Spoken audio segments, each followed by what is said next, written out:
وہ سرخ آنکھیں۔ میں نے کبھی ایسا پرندہ نہیں دیکھا تھا۔ اس کا سارا بدن کالے بالوں سے بھرا ہوا تھا۔ اس کی سرخ آنکھیں دیکھ کر میں نے دہشت کے مارے بھاگنا شروع کر دیا۔ آیت الکرسی کا ورد میری زبان پر جاری تھا اور آنکھیں آنسوؤں سے لبریز۔ دسمبر کا مہینہ چل رہا تھا۔ سردیاں اپنے جوبن پر تھیں۔ دور دور تک ہر چیز نے سفید چادر تان رکھی تھی۔ ابھی بھی برف روئی کی مانند گر رہی تھی۔ وقفے وقفے سے دیودار کے درختوں کی شاخیں چٹکنے کی آوازیں سنائی دے رہی تھیں۔ گہری خاموشی روح تک میں سنسنی پیدا کر رہی تھی۔ مٹی کا کشادہ کمرہ جس کے بیچوں بیچ جلتی لکڑیوں کا آلہ دہک رہا تھا اور اس کے ارد گرد ہم سب دادی کو گھیرے میں لیے بیٹھے تھے۔ دادی اماں نظریں دہکتی لکڑیوں پر جمائے ماضی کے صفوں کی ورق گردانی کر رہی تھی۔ کچھ دیر بعد گلا کھنکھارتے ہوئے گویا ہوئیں، یہ اس وقت کا واقعہ ہے جب پانی کی قلت کے باعث میں اور صنوبر آپا سحری کے وقت پانی بھرنے جاتے تھے۔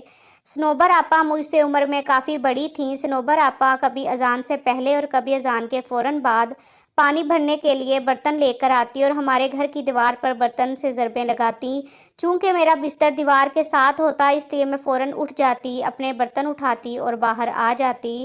ہر طرف گہرا اندھیرا چھایا ہوتا تھا اور گیدڑوں کی دلخراش آواز دل جھنجھوڑ دیتی تھی۔ دل میں ڈھیروں خوف لیے ہم سہج سہج کر قدم بڑھائے جاتے تھے۔ گھر تو چونکہ اس زمانے میں اکا دکا ہی موجود ہوتے تھے اور ہمیں پانی لانے کے لیے طویل مسافت طے کرنی پڑتی تھی۔ جھاڑیوں میں تھوڑی سی ہلچل ہوتی تو ہمارا دل اچھل کے حلق میں آن پہنچتا۔ صنوبر آپا کافی مضبوط اعصاب کی مالک تھیں جبکہ میں کافی ڈرپوک واقع ہوئی تھی۔ پانی لانا میری مجبوری تھی کیونکہ گھر میں ایک بوڑھی ساس تھیں اور 3 بچے، میری ایک بیٹی اور 2 بیٹے۔ شوہر تو روزی روٹی کمانے کے سلسلے میں باہر نکلتے تو مہینوں بعد ہی واپس لوٹتے تھے۔ آگے آگے صنوبر آپا ہوتی تھی جبکہ پیچھے میں ہوتی تھی اور کبھی کبھار تو مجھے واضح محسوس ہوتا تھا کہ میرے پیچھے کوئی اور بھی چلتا آ رہا ہے۔ اپنے پیچھے اٹھائے جانے والے قدموں کی آواز میں بخوبی سنتی تھی، لیکن مجھے صنوبر آپا ہمیشہ نصیحت کرتی تھیں کہ کبھی کسی چیز کے پیچھے نہ جانا، چاہے تم کچھ بھی دیکھ لو، اور کبھی پیچھے مڑ کر نہیں دیکھنا چاہے تمہیں کچھ بھی سنائی دے رہا ہو۔ میں نے ان کی بات کو دل پر نقش کر دیا۔ میں اپنے پیچھے قدموں کی چاپ سن کر زور سے آنکھیں بند کر لیتی اور دل میں آیت الکرسی کا ورد شروع کر دیتی۔ لیکن جب طویل سفر طے کرنے کے بعد بیٹھنے کو جی چاہتا تو یوں محسوس ہوتا جیسے بالکل ساتھ کوئی بیٹھا ہے۔ گردن گھما کر ادھر ادھر دیکھنے پر سوائے اندھیرے کے کچھ دکھائی نہ دیتا۔ ہمارا روز کا آنا جانا تھا۔ ایک روز مجھے آواز آئی کہ دیوار پر ضربیں ماری جا رہی ہیں۔ میں اٹھی، اپنے برتن اٹھائے، لیکن گہرا اندھیرا دیکھ کر ٹھٹک گئی۔ مجھے یوں محسوس ہو رہا تھا جیسے آدھی رات کا وقت ہو۔ میں باہر گئی تو دیکھا صنوبر آپا کا دور دور تک کوئی نام و نشان نہیں تھا۔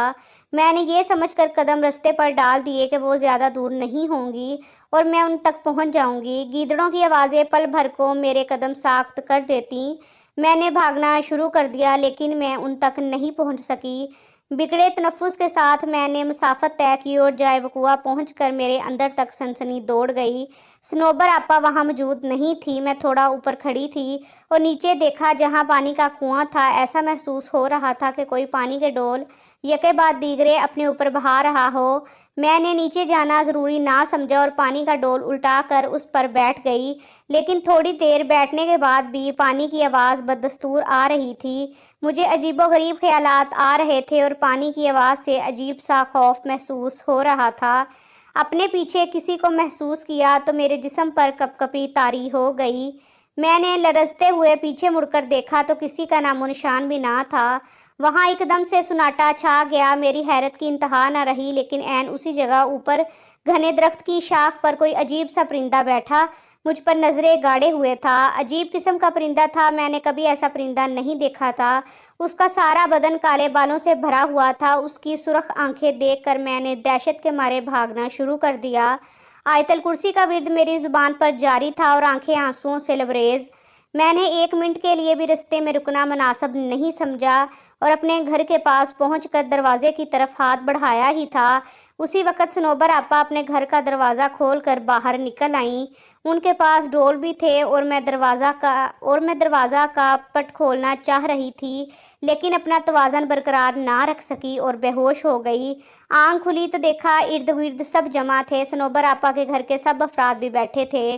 میں نے پانی کے لیے آواز دی تو سب لپک آئے۔ تھوڑی طبیعت بحال ہونے پر معلوم ہوا کہ آج چوتھا روز تھا اور میں مسلسل بے ہوشی کی حالت میں تھی۔